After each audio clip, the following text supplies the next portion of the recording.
kang tumingin sa alak pagka mapula, pagka nagbibigay ng kanyang kulay sa saro. Sa uli ay kumakagat ito na parang ahas at tumutukang parang ulbong. Alam mo tagang alak matapang, ayaw ng Diyos na iinumin niya ng kanyang mga anak eh. Ganito, yung nasa unang Timoteo 5:23, ginagamit ang alak doon bilang gamot. Basahin natin kapatid na Daniel.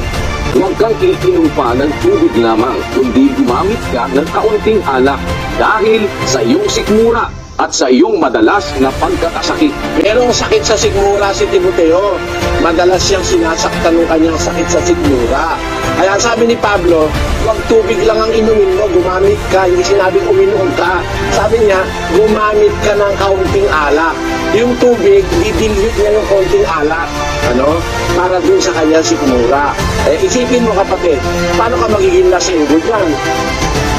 Kung meron lang naman sakit yung sikmura, kung konti lang naman alak, kaya alin sa tubig.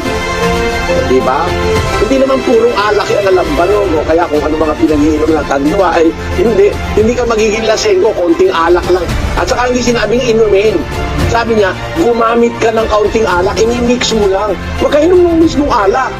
Kasi, alam mo, pag ang alak matapang, ayaw ng Diyos na iinumin niya ng kanyang mga anak eh. Basahin natin ang Kawikaan, Kapitulo 23, versikulo 31. Huwag kang tumingin sa alak pagka mapula, pagka nagbibigay ng kanyang kulay sa saro. Sa uli ay kumakagat ito na parang ahas at tumutukang parang ulbong.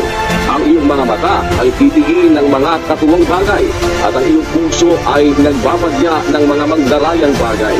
Sabi, huwag kang titingin pagka ang alak ay mapula, pag nagbibigay ng kanyang kulay sa saro, sa huli kumakagat pa. Alam mo kasi, pag tinignan mo yung alak, matutukso ka eh.